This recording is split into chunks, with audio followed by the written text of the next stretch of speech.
Anda masih bersama kami di Metro hari ini. Pemirsa, Ketua Umum DPP Partai Golkar kembali menjanjikan pembangunan yang lebih cepat dengan target hasil yang lebih baik.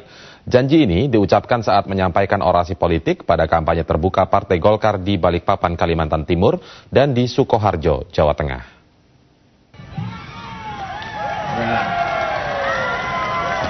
Ketua Umum DPP Partai Golkar memanfaatkan hari terakhir kampanye terbuka untuk mencari masukan dari pendukung dan simpatisan Partai Golkar. Saat berkampanye di Balikpapan, Kalimantan Timur dan Sukoharjo, Jawa Tengah, Yusuf Kala memanggil sejumlah orang untuk diajak berdialog di atas panggung. Pemanggilan secara acak dan mendadak ini membuat dialog menjadi hidup. Aspirasi yang disampaikan di atas panggung juga murni suara rakyat. Tidak ada unsur rekayasa dalam dialog ini karena Yusuf Kala sendiri yang memanggil rakyat yang akan diajak berdialog. Di Balikpapan Sabtu pagi, Yusuf Kala memanggil seorang pemuda ke atas panggung. Pemuda yang mengaku pekerja bangunan ini menyatakan akan memilih Golkar pada pemilu 9 April mendatang, seperti pada pemilu 2004 lalu. Ia punya alasan mengapa selalu memilih Golkar. Saya tanya, kenapa pilih Golkar? Ya, karena Golkar bisa dipercaya, Pak. Golkar bisa dipercaya, betul? Apa lagi? Apa lagi?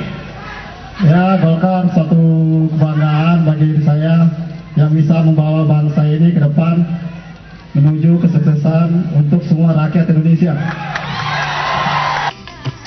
Ketika berkampanye di Sukoharjo Sabtu siang, Yusuf Kala kembali menjanjikan pembangunan yang lebih cepat dengan hasil yang lebih baik bila Golkar menang dalam pemilu legislatif 9 April dan pemilu presiden Juli mendatang. Inilah harapan kita semua, bahwa apabila kita semua dengan Golkar, pasti negeri ini, rakyat ini akan maju lebih cepat dan lebih baik. Apa itu maju? Pertama, ingin melihat saudara-saudara sekalian pada seluruh masyarakat untuk meningkatkan kesejahteraannya lebih baik. Apa itu? Kebutuhan pokok kita akan terjamin dengan baik. Kita semua pada dewasa ini bersyukur. Apakah itu beras, gula, semua dapat dicukupi dengan baik dalam negeri kita. Yusuf Kala juga sempat berdialog dengan seorang petani yang mengaku kesulitan mendapatkan pupuk. Pupuk cukup nggak? Kurang. Ini pupuk kurang, Pak. Angkat gulane. Ini berarti tugas Golkar untuk memberikan pupuk yang cukup pada saudara-saudara sekalian. Ya, begitu ya. Kenapa pilih Golkar? Saya dari dulu pokoknya tetap Golkar. Kalau saya ke Golkar, kalau Golkar menang tetap rakyat penak. Oh, kenapa? Hidupnya penak. Sejak dulu Golkar menang dan dukung terus. Terus dari dulu saya Golkar. Golkar sampai sekarang. Ya. Kasih tahu sama nih. Kenapa dari dulu sampai sekarang Golkar? Apa? Kenapa suka Golkar? Karena Golkar itu sudah teruji, sudah hidupnya tuh semua itu dulu itu sejahtera. Iya. Golkar sadang pangan penak.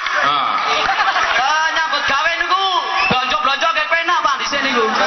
Cari kerja, lapangan kerja banyak. Dulu apa-apa lancar, sekarang sulit. Oh. Anak 3 mencari nafkah saja untuk memberi anak itu sudah tele-tele. Mergo apa-apa angel, Pak.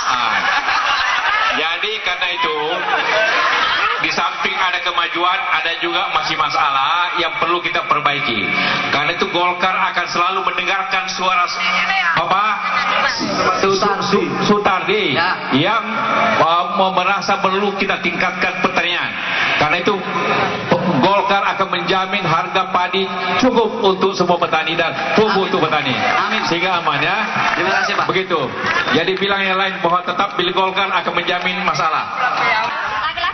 Yusuf Kala berjanji para kader Golkar akan memperhatikan kesejahteraan petani karena petani termasuk tulang punggung stabilitas perekonomian dan sosial di Indonesia. Yusuf Kala mengatakan Golkar membutuhkan kemenangan dalam pemilu 9 April mendatang agar janji membangun lebih cepat dengan hasil lebih baik bisa terlaksana dengan sebaik-baiknya. Golkar menargetkan memenangi pemilu 9 April mendatang dengan meraih suara minimal 25%. Pada pemilu 2004, Golkar menjadi pemenang pertama dengan meraih 25,76% suara. Tim Liputan Metro TV.